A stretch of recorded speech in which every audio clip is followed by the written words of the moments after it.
What's going on, y'all? Welcome back to End to End Gaming, and today we're going to be doing something a little bit different. We're going to be doing a review, actually, on the new Dragon Ball Sparking Zero game. So the game's been out for about a month now, and I've been playing it just nonstop for the past 4 weeks, and I feel like I have a pretty good understanding of the game.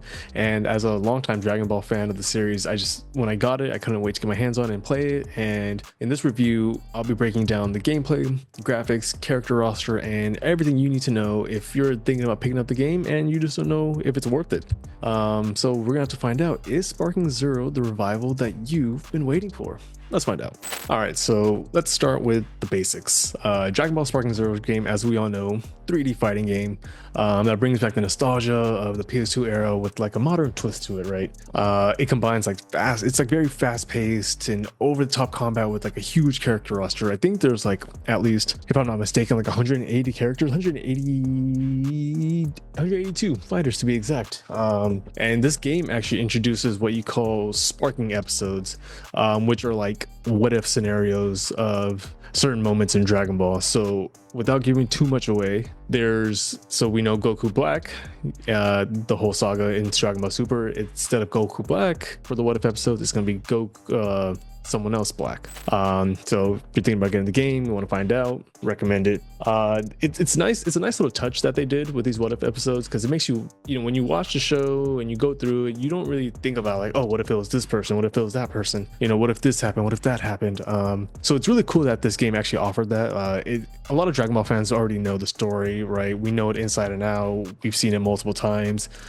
So when you're playing these, it's a nice fresh take on the episodes. So it's like when you're watching the gameplay, you actually get to like, it's almost like I was gonna say it's almost like you're living it for the first time, but you actually are living it for the first time, because it's not like these episodes have been made. It's not like these episodes have been done before. All right, these are brand new what if scenarios that the game created, and it's like a fresh take on the classic formula, that aims to please like both the old school fans and newcomers. So what they did with that was an awesome job, honestly. Well, now let's talk about the visuals. So Sparking Zero really nailed it with the anime aesthetics. I think this one was made with Unreal Engine 5, so the graphics are just phenomenal. The detail, the high quality. It's funny is when we were playing it back then on the PS2 days, we're like, wow, this looks great. And then on the PS5 or like I was playing on PC, the Unreal Engine, it's like, holy crap, this is fantastic. This looks great. They did such a great job, bringing the iconic battles back to life with the 3D animations and all that. And it's nice because like the game really stays faithful to Akira Toriyama's art style, while adding like vibrant colors and detailed effects, things like that, especially during like the beam clashes or transformations. You really feel like you're watching it all over again as a kid, or you're watching it for the first time, when you first, like when Goku goes Super Saiyan 1, you remember it as a kid, but to see it in like an Unreal Engine 5 type format, and you're just like, wow, they really knocked it out of the park with this one as well. And the environment destruction, like you remember that from the originals, and they add that back into this one, and the destruction just feels more real, more powerful, more aggressive, which is actually really one of the things I really like about it. Each fight just feels very dynamic. For those that are into like game aesthetics and all that, it's really a visual treat for all the Dragon Ball fans. The character models, the details, battles, they really knocked it out of the park with the graphics, and I honestly, fantastic. Couldn't be happier with it. Sparking Zero really brings back the beloved chaotic energy of the Budokai Tenkaichi series, right? It's like fast-paced, arena-based combat, like just like the OGs. And you could do everything you could in the original one, right? You can dash, fly, unleash powerful key attacks with ease, making it just like exhilarating, especially when you're playing with your friends, going back at it. It's just like, yeah, this is awesome. The core mechanics feature shared character templates, so a lot of it's very similar. Every character has the same mechanics. Obviously, different characters have strength, different speeds, things like that. So there are definitely the unique abilities for your characters, and there's also like the shared common ones. What's nice is like you get to really try out all these different characters. 182 characters, it's quite a bit. You really got to pick and choose who you want to go with, get comfortable with, things like that. So it's very different. And then just like the other games, the originals, players can transform mid-battle, creating like an intense strategic decision on when to power up. They can use, I think, in the defensive stuff like perception and vanishing to add more like that tactical depth, making it harder for opponents to predict moves or land combos. But when it's fast paced, and I've noticed this for myself too, when it's so fast paced, it's so difficult for the camera angle to like keep up. Especially when you're in like in an enclosed space, like it's very difficult. Like if you're just vanishing after one and after another, you just get stuck, and it gets difficult. And one of the things in this game is super counter. It's which when because when I was playing, when your back is turned to the enemy and they're just beating you, like punching you in the back left and right, it's tough to get out of. It's so tough. And there's a lot of skilled players out there, especially in this day compared to back then. A lot of gamers are getting better at gaming. So when you're stuck, when your back is turned to the enemy and you're stuck and you can't get out of it, it's hell. It really is. And I'm telling you right now, super counter is not easy to time. I've definitely have seen videos of people that mastered it. They have, and it's nuts. I've tried practicing it. Difficult, tough, absolutely tough. But I feel like for those, once they do master it, the game becomes that much easier, because that's one of the most powerful, useful things, that if you get down, you will be a great player at this game. So what's new about Sparking Zero, which the other games didn't have, was it supports two control schemes. You have your modern control scheme, which is the standard one that you start off with, and then you have your classic control scheme. So with classic, it's just like the original, like the settings, the buttons, the button layout, exactly the same thing. With modern, they change it up where perception, now you just have to press like B or circle, whatever layout you're using, whereas in the classic you had to press YB or triangle circle, like that. So it makes using perception a lot easier. I definitely like using the modern layout. There are definitely those. It's definitely it's a personal preference. I've tried both. I played with both. Definitely found the modern control scheme to be a lot simpler for me to use. But with the game adding both classic and modern, it really caters to like the old school fans and the new fans. I mean, it's simple enough for beginners, but experienced players will really appreciate like the advanced techniques hidden within the system, I should say. Well, it's pulling off like seamless combos or finding secret interactions. It really excels at recreating the epic Dragon Ball moments in this game, and that's one of the things I really do appreciate.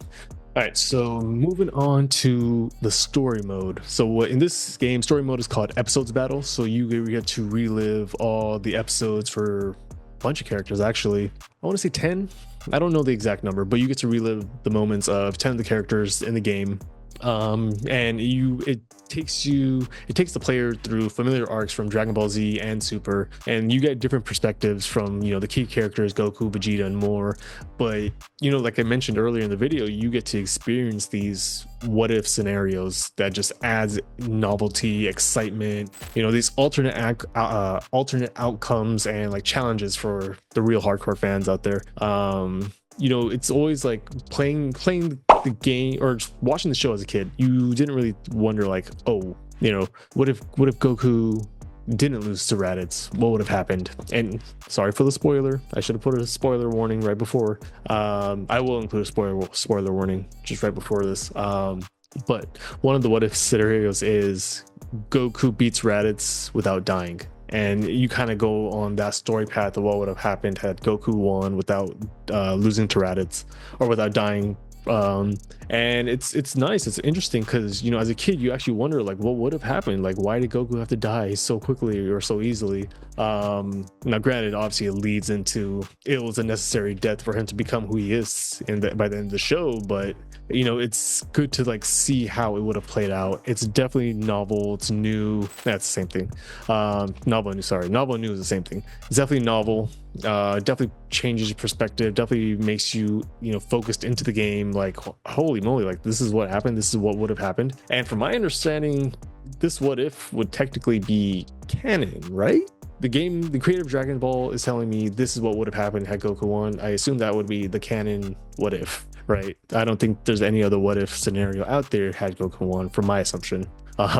These unique storylines are tied to like completing objectives, creating replay value. So it's like, you know, to unlock that what if scenario, there's like a regular objective and there's an alternate objective, right? If you complete the alternate objective, you get to hit that branch and play that new what if story mode, and that's where you actually unlock the sparking episodes, which is really cool. And these sparking episodes are basically like, you know, you get to see what would happen if Goku won, or for example, and this is not in the game, I'm just using as an example, you know, what if Frieza had beat Goku, what would have happened, things like that.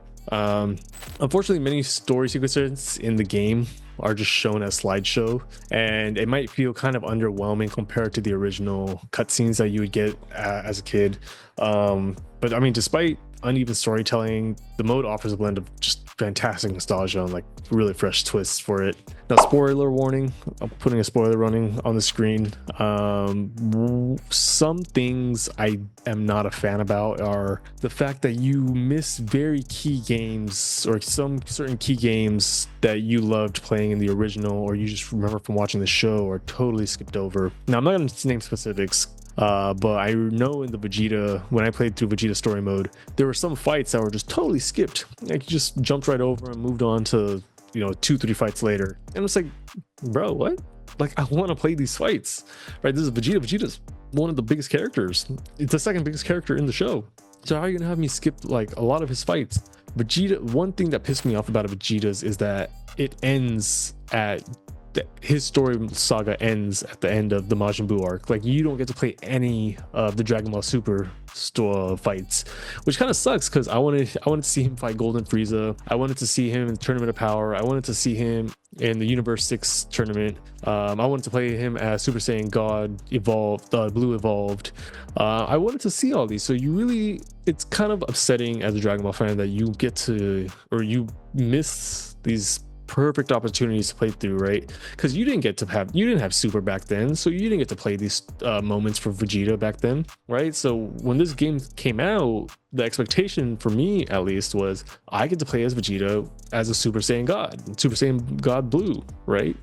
But no, and that's kind of the underwhelming aspect of it for me, right? Because I understand it's just, you know, at the end of the day, it's a fighting game, but the other aspect is it's a story game. Also, you're reliving the story of Dragon Ball Z, Dragon Ball Super, and it's really one thing that sucked for me. So it was kind of underwhelming there. Now, I personally haven't tried this part yet, but I know in the game, you know, again, 182 characters is a massive roster for this game. And I know there's a lot of characters in the game, and it can be tough to choose, right? There's just so many fan favorites out there, and, you know, obscure characters from the series, right?